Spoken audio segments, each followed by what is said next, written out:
Hello student, good morning.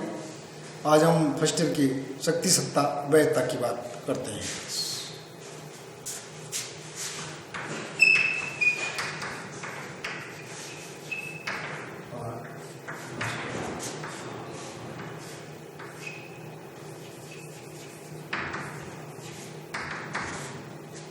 Political science date 24/20/22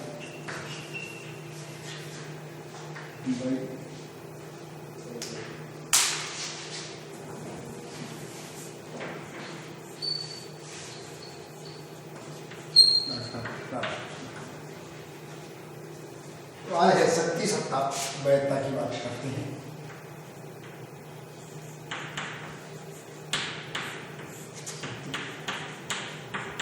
सत्ता वैधता, power, authority,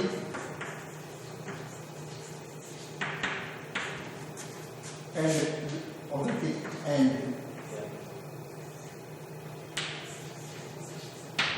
legitimacy.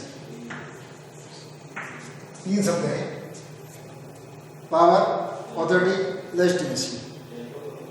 शक्ति सत्ता वैधता किसी भी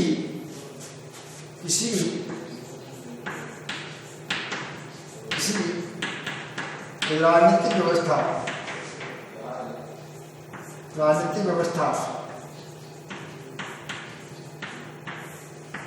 का संचालन करने के लिए तीनों शक्ति सत्ता और वैधता की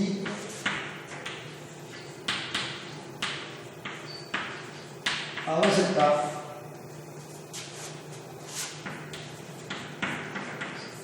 होती है। शक्ति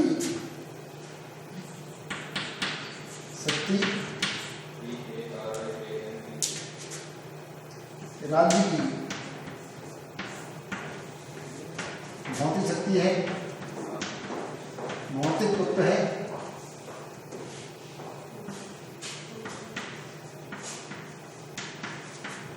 सत्ता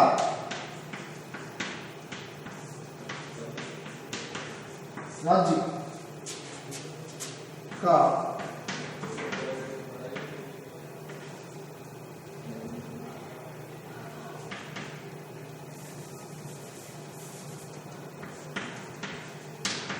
संवैधानिक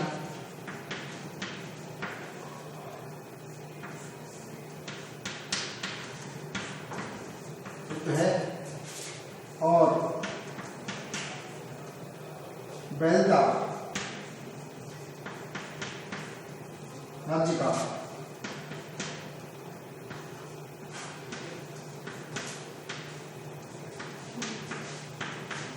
नैतिक तत्व है।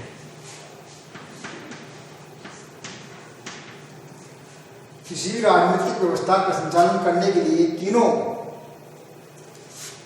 शक्ति सत्ता वैधता की आवश्यकता होती है। शक्ति राज्य का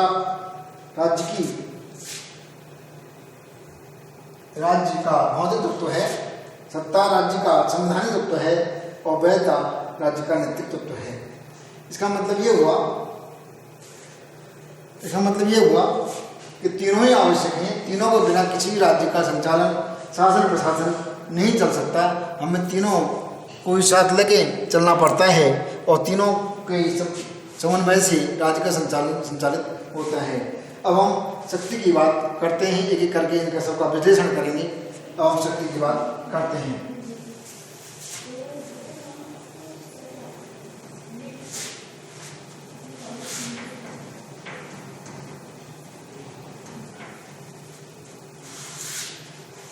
तो हम शक्ति की बात करते हैं पावर। पावर लास्वेल और कैटलिन ने, लास्वेल जिन दो विचार नाम आते हैं या नाम आता है लास्वेल। और लास्वेल ये कहता है, लास्वेल ने एक किताब लिखी है, वो किताब का नाम है हु गेट्स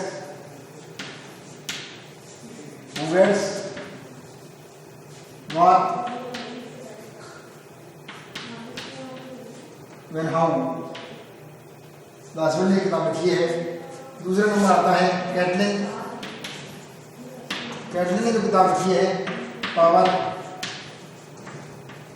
एंड सोसाइटी की बात करते हैं। उन्होंने शक्ति को, राजनीतिक शक्ति की बात की है। जब से सृष्टि आरंभ हुई है तब से ही शक्ति का महत्व रहा है। इसके अलावा भी कई विचार रहे हैं। अगर हम प्राचीन भारतीय राजनीतिक विचार में चलें, वहाँ पर कौटिल्य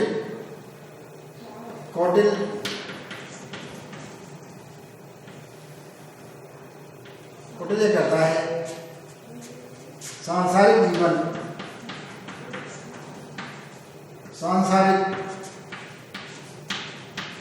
जीवन का आधार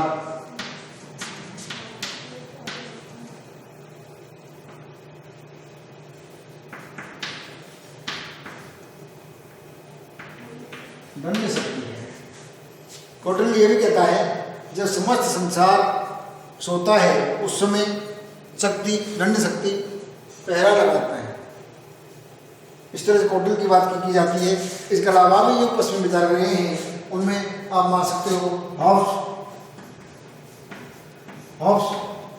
ये कहता है मनुष्य अधिक से अधिक शक्ति प्राप्त करना चाहता है क्योंकि समाज में निरंतर युद्ध की स्थिति बनी हुई है, इसलिए व्यक्ति अधिक से अधिक शक्ति प्राप्त करने की इच्छा रखता है। इसी तरह मैकियावेली भी कहता है, इसी तरह मैकियावेली का नाम आता है, मैकियावेली का नाम आता है। उसके अपने पुस्तक लिखी है उसने द प्रिंस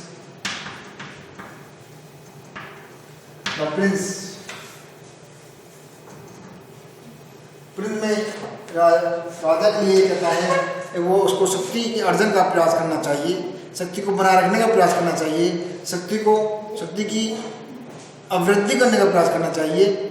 राजा के लिए स्पष्ट निर्देश देता है राजा में शेर और लोमड़ी दोनों गुण होने चाहिए। इस तरह से वो शक्ति के अर्जन की बात करता है। एक और विचार करता है मार्गन्थो।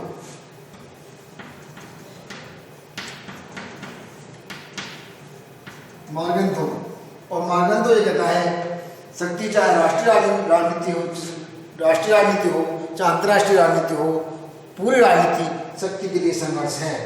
पूरी राजनीति शक्ति के लिए संघर्ष है। इस तरह से मार्गन्थो ने भी शक्ति के महत्व का प्रदर्शन किया है।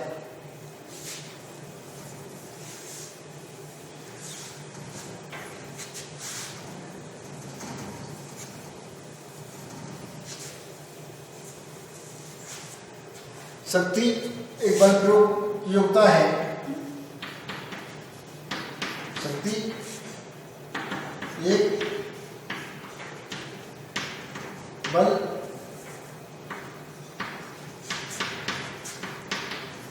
प्रयोग की योग्यता है, न कि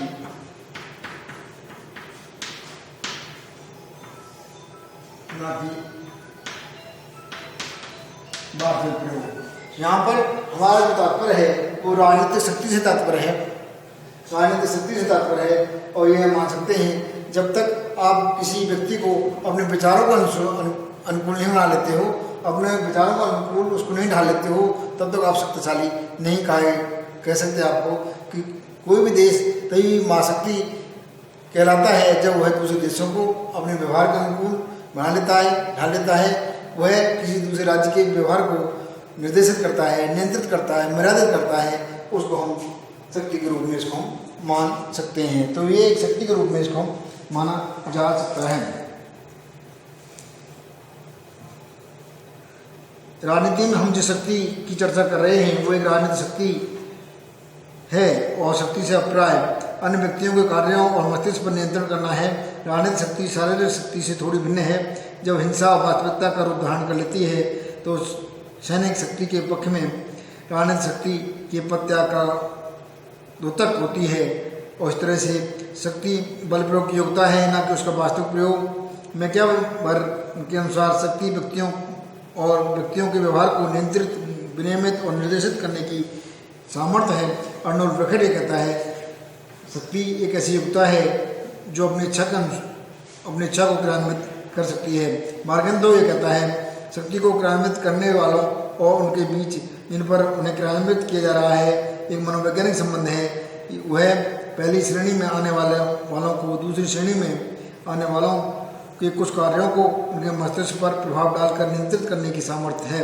रॉबर्ट डाल यह कहता है शक्ति लोगों के पारस्परिक संबंधों की एक विशेष स्थिति का नाम है जिसके अंतर्गत एक पक्ष दूसरे पक्ष को प्रभावित कर उसे कोई ऐसे कार्य कराए जा सकते हैं जिनके द्वारा अन्यथा वह न किए जाते हैं।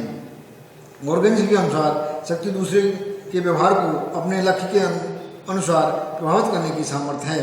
इसी प्रकार कैटलिन पहला व्यक्ति है जिसने एक व्यवस्थित सिद्धांत के रूप में विकसित करने का प्रयास किया और शक्ति को उसने केंद्रीय स्थान के रूप में रखने का भी प्रयास किया।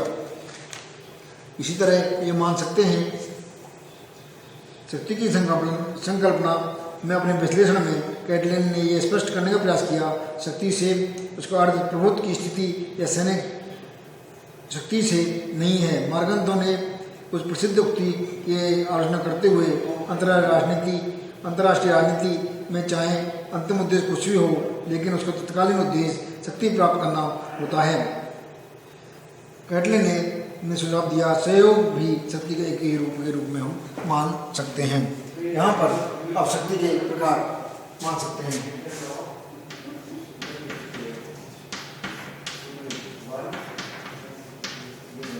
शक्ति के प्रकार शक्ति तीन प्रकार के माने गए हैं। एक है भौतिक शक्ति,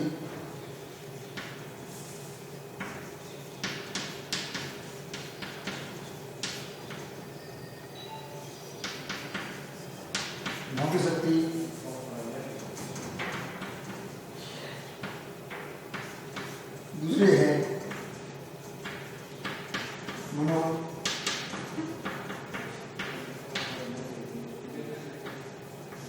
मनोवैज्ञानिक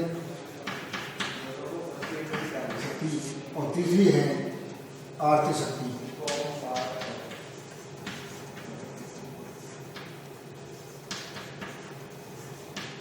तीसरी है आर्थिक शक्ति। वो यहाँ पर भौतिक शक्ति से जो तात्पर्य है वो आपकी फिजिकल फोर्स, सेना की ताकत से है, सेना की शक्ति से है। आपको भौतिक शक्ति मान सकते हैं, भौतिक शक्ति मान सकते हैं। आपकी पुलिस फोर्स की या भौतिक शक्ति या फौज के पास जितने भी संसाधन हैं, हथियार हैं, उन सब को आप भौतिक शक्ति के रूप में मान सकते हैं। यहाँ पर नंबर 2 मनोवैज्ञानिक शक्ति है। मनोवैज्ञानिक दूसरे से अपना काम करवाने की जो टेक्निक है उसको मनोवैज्ञानिक शक्ति के रूप में मान सकते हैं। उसके मस्तिष्क को प्रभावित करने की जो शक्ति है जिससे कि वो अपना काम करवा सकते हैं, उसको मस्तिष्क को प्रभावित करके, उसके मस्तिष्क को नियंत्रित करके, उसके मस्तिष्क को मर्यादित करके अपना काम हम करवा सकते हैं। इस तरह के इतिहास में बहुत सारे उदाहरण आपको देखने को मिलते हैं। आर्थिक शक्ति राजनीतिक शक्ति में महत्वपूर्ण भूमिका अदा करती है। आज जापान और जर्मनी की यह स्थिति है, बहुत ही अच्छी आर्थिक स्थिति है। एक तरफ आप जापान जर्मनी को देख सकते हो, बहुत अच्छी आर्थिक शक्ति है। वहाँ पर संयुक्त राष्ट्र संघ जैसी अंतर्राष्ट्रीय संस्थाओं को वो अनुदान देता है और अपने अनुसार प्रकार भी करवाता है। इसके भी बहुत सारे उदाहरण आपको राजनीति, भारतीय राजनीति में देखने को मिल सकते हैं। और जहाँ पे एक तरफ आप पाकिस्तान को मान सकते हैं जिसकी आर्थिक शक्ति बहुत ही नाजुक है, तो उसके अलग कुछ परिणाम हो सकते हैं। इस तरह से शक्ति के 3 प्रकार मैंने आपको बताने का भी प्रयास किया। इसके अंतर्गत ये मान सकते हैं प्रत्येक राष्ट्र की सरकार राजनीतिक शक्ति का प्रयोग करती है, किंतु वह ऐसा इसलिए कर पाती है सेना राजनीतिक शक्ति के अधीनस्थ होती है। जब जब सेना को अधीनस्थ स्थिति का अंत होता है तब तो राजनीतिक शक्ति सैन्य नेतृत्व के हाथ में चली जाती है। अंतर्राष्ट्रीय जगत में ये देखा गया है यदा कदा सैनिक क्रांतियाँ होती रही हैं और राजनीतिक शक्ति का राजनीतिक नेतृत्व से सैनिक नेतृत्व के हाथों में हस्तांतरित हो जाता है। जिन देशों में लोकतांत्रिक परंपरा का अभाव पाया जाता है वहाँ लोकमत की अपेक्षा होती है। यहाँ लोग सैनिक शासन सेना के दम पर शासन करते रहते हैं और आए दिन सैनिक क्रांतियाँ होती रहती हैं। वर्षों तक लैटिन अमेरिका शासन इसी ढंग से चलाया जाता रहा। संयुक्त राज्य अमेरिका ने लैटिन अमेरिका देशों की अर्थव्यवस्था को नियंत्रित करता रहा। यथार्थ में अपनी केंद्रीय गुप्तचर एजेंसी सेंट्रल इंटेलिजेंस एजेंसी के माध्यम से इन देशों की राजनीतिक शक्ति को भी नियंत्रित करता रहा और समय समय पर इन देशों की सैनिक सत्ता के प्रति पलटने में महत्वपूर्ण भूमिका रही है। प्रौद्योगिकी के तीव्र विकास के परिणाम स्वरूप राज्य की शारीरिक शक्ति इसमें कई घटकों में बटी हुई होती है। इसमें थल सेना, जल सेना, वायुसेना और प्रख्या पात्रों वाले परमाणु शक्ति के केंद्र प्रमुख हैं। सैन्य शक्ति के इस प्रकार विभाजन से राजनीतिक सत्ता की थोड़ी सुरक्षा प्राप्त होती है और बड़े देशों में आसानी से सैनिक क्रांति नहीं हो पाती है। इसी तरह मनोवैज्ञानिक शक्ति को भी आप मान सकते हो। मनोवैज्ञानिक शक्ति ऐसी प्रतीकात्मक सूचकों से मिलकर बनती है जो व्यक्तियों के मस्तिष्क और भावनाओं को नियंत्रित करती है। प्रचार साधनों के माध्यम से विचारों कार्यों को नियंत्रित या मर्यादित करती है। अंतर्राष्ट्रीय राजनीति में बड़ी चतुराई से मनोवैज्ञानिक शक्ति का प्रयोग करते हैं। अरब इजराइल युद्ध के समय इजराइल ने बड़ी चतुराई से यह उद्घाटित किया उसके पास परमाणु बम है। यथार्थ में ऐसी खबर फैलाने का उद्देश्य केवल अरब राष्ट्रों के मनोबल को कम करना था। गणतंत्र परेड के समय भारत प्राय विभिन्न टैंकों और विशिष्ट हथियारों का प्रदर्शन करता है जिसका उद्देश्य पड़ोसियों को दिखाना है भारत सैन्य दृष्टि से काफ़ी शक्तिशाली है। शक्ति का निहितार्थ यह है विपक्षी को किसी बात की विपक्षी को जो विपक्ष वाले को कोई बात स्वीकार करने के लिए मजबूर कर दिया जाए और सैनिक बल से ऐसा करने पर उसे हम सैनिक शक्ति की संज्ञा देते हैं।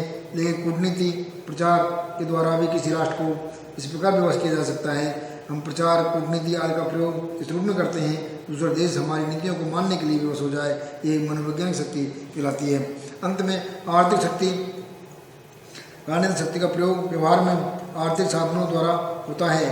किसी भी राज्य का विदेशी व्यापार केवल अपनी वस्तुओं का विक्रय करना या विदेशी मुद्रा कमाने मात्र से ही संबंधित नहीं होता, अपितु व्यापार के माध्यम से वो देश में अपनी राजनीतिक शक्ति का विस्तार करना भी एक महत्वपूर्ण भी होता है।